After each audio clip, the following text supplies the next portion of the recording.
to please Allah and to save themselves. So Allah says, should I not tell you about an action? If you do it, you'll be saved. تؤمنون بالله ورسوله وتجاهدون في سبيل الله. You believe in Allah and His Messenger and strive. And this is one thing, if you're going to live in the West, you need to be striving. If you're going to live in these countries where the cultural wave against us is so strong, then you need to be in a complete state of striving. Every day you have to participate in the advancement of your deen. Every single day. Some way, shape, and form. Okay? You need to be able to say, today I added one thing, one benefit to the ummah. Like I helped this one kid. Or I gave this charity. بِأَمْوَالِكُمْ وَأَنفُسِكُمْ. With your wealth and with your bodies, with yourselves. So some people don't have wealth, but what they do have is time. And they go volunteer in the masajid or some organization. Of course, in that time, they're talking about the army. And you die for the sake of Allah. This is better for you. Okay. When a regular person says, this is good, right, then you have a concept of that. But when the creator of the whole universe says something is good, then how good is it? If a kid comes up to you, a 5-year-old kid comes up to you and says, my dad on Eid, my grandpa gave me a lot of money. How much do you think it is? $20 bill, right? Maximum $100 bill. Grandpa comes on Eid, slips $100 bill. Maximum, right? But when the creator of the, if a, let's say, general of an army says our budget for the war is a lot, how much do you think that budget is? $100 million, right? So who's speaking? That's the question. Who's saying that this is good?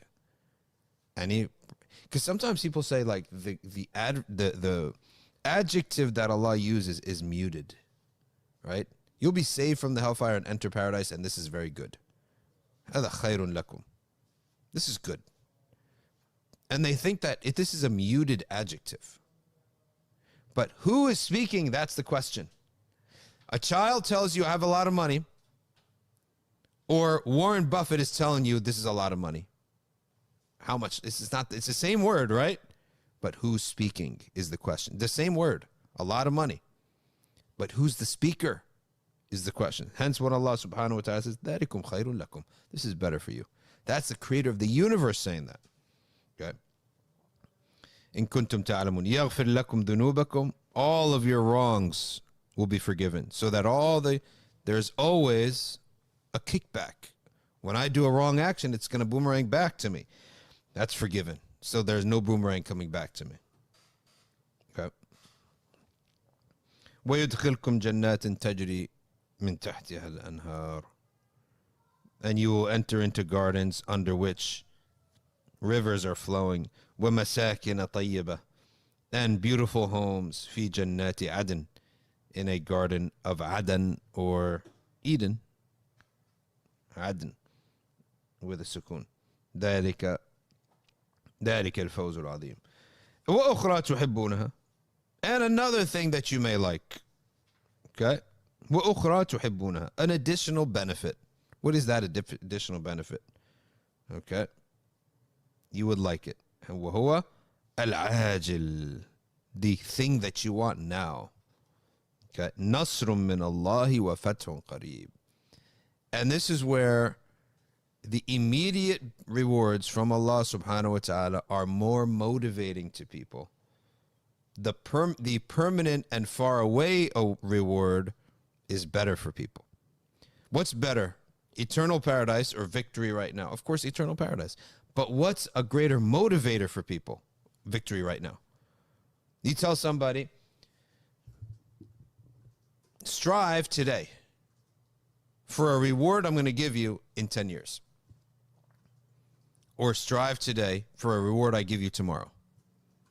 Human nature likes what I'm going to get quickly, what I'm going to get soon.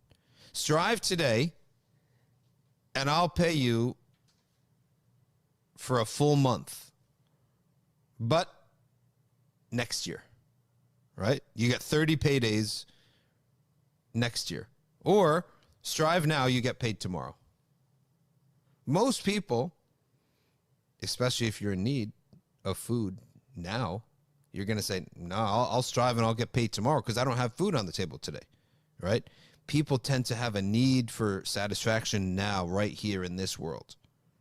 And then they don't want the postponed reward. Well, the benefit for us is that if you do something for tomorrow, you get the reward tomorrow and in the future. Right? Nasrun min Allah, victory from Allah, wa fathun qareeb, and an opening. Fath is a beautiful word because there's always something that you want, it's closed, the door is closed. I want this, but the door is closed. But Allah subhanahu wa ta'ala says it's going to be open for you. So human beings have this desire for immediate and instant gratification. And that is one of the ways that we motivate ourselves to act in the deen. And it's not something that we consider is a bad thing, right? Instant gratification is bad in laziness and sins. But when it's instant gratification, like I want the reward from Allah, of Allah now, of this dunya first. And the beauty of that is that the more you do that, eventually you become satisfied. And now you're acting out of gratitude, out of shukr, which is one of the highest levels of ibadah. It's to worship Allah out of an act of gratitude. You have given me so much. قال الكلبي هو النصر على قريش. In specific, of course, in general, victory for everybody, for anybody, in whatever it is they're seeking help in. And Nasr is help, essentially. Divine aid. Nasr is divine aid, but when Allah helps you, you will be victorious. It's a guarantee. So Nasr has been translated as victory because that's the guaranteed result. Although the actual meaning is divine aid. All right. على قريش. نصر على قريش وفتح مكة. وقال عطاء يريد فتح فارس والروم.